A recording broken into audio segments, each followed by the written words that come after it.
Boa tarde. Nesse segmento do Visão Libertária, vamos à crônica libertária narrada por Dagny Taggart, A Epidemia de Diplomas, por Guy Jin. Os jovens atualmente acreditam haver somente um único caminho para o sucesso, a entrada na faculdade e o recebimento de um diploma. Porém, as massas desordenadas que adentram nas universidades provavelmente terão o papel rabiscado de conclusão de curso apenas como um símbolo de status, pois o emprego não está garantido a estas pessoas e quando o mercado os aceita em algum ramo, geralmente é um ao qual seu diploma não terá uso. A grande importância desse fenômeno está em todo o seu impacto na sociedade, longe de ser apenas um incômodo individual. Todos sabemos de onde advém esse problema, pois como poderíamos obter um resultado positivo ao somar a democracia com o povo adestrado para acreditar ser a educação um direito quase divino?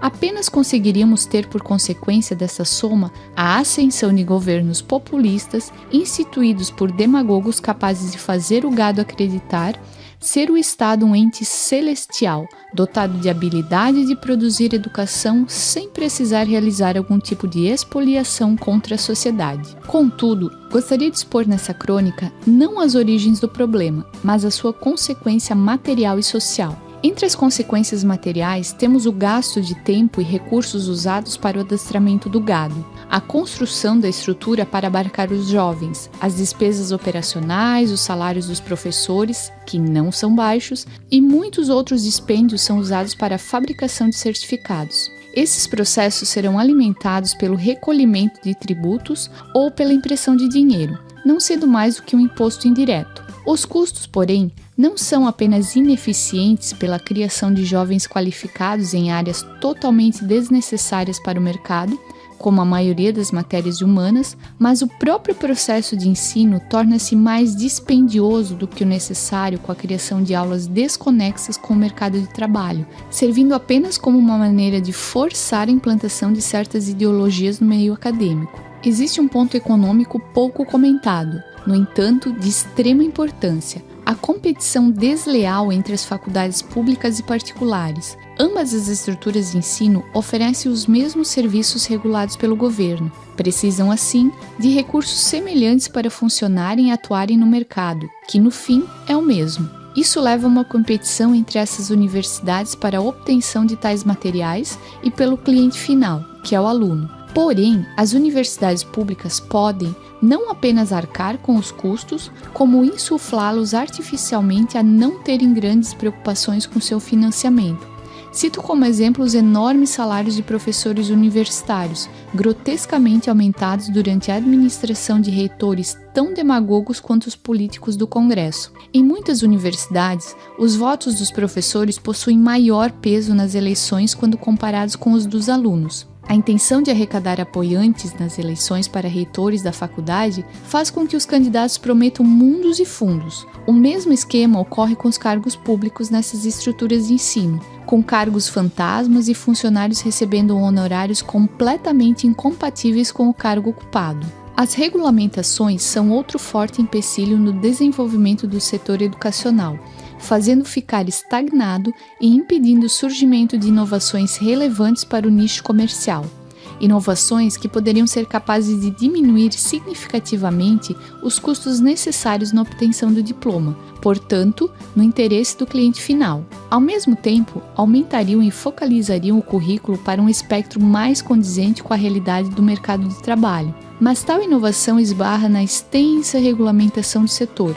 O resultado é que cursos em formatos e até profissões totalmente descoladas da realidade acabam sendo oferecidos. No meio social e político, a criação e o aumento desenfreado da educação pública fortalece a visão assistencialista da população, acostumando-a com o falso serviço gratuito. É mais uma forma de fazer a população clamar por aumentos governamentais, produzindo uma visão romântica da educação. Essa romantização da educação, como um direito universal, concede à mente popular uma visão negativa sobre as instituições de ensino privado, muitas vezes vendo-as como usurpadoras de um aspecto humano essencial e inalienável, tornando o termo privado estigmatizado. Mesclando-se a difamação do privado e a exaltação do público, temos o cenário ideal para o florescimento do aumento do poder estatal. Como Albert Nock escreve em seu livro Nosso Inimigo, o Estado, o aumento de poder governamental acarreta consequentemente em uma diminuição do poder civil, inflando as instituições públicas e sufocando o poder individual dos componentes da esfera civil. Porém, além de todos esses inconvenientes, existe um de peso maior em relação aos outros. O crescente número de recém-formados acaba saindo da faculdade com um diploma nas mãos e sem perspectivas de emprego.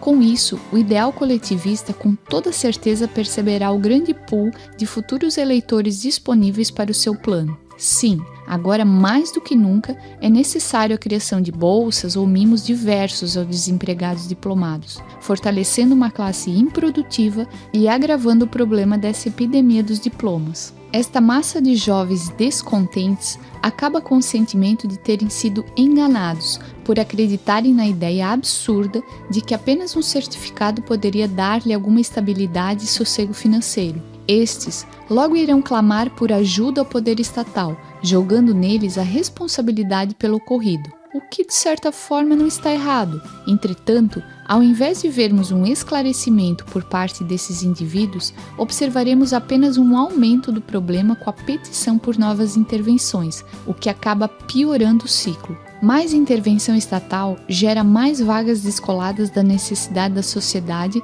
e sem propósito de resolver um problema social. Não há saída sem a inclusão do custo, do preço e do cálculo econômico na educação. Felizmente, o ritmo de mudanças tem sido tão grande que toda a educação formal hoje é simplesmente ignorada em muitas áreas. Empresas de tecnologia, desenvolvimento de sistemas e muitas outras dão cada vez menos valor ao diploma em si e muito mais à capacidade da pessoa.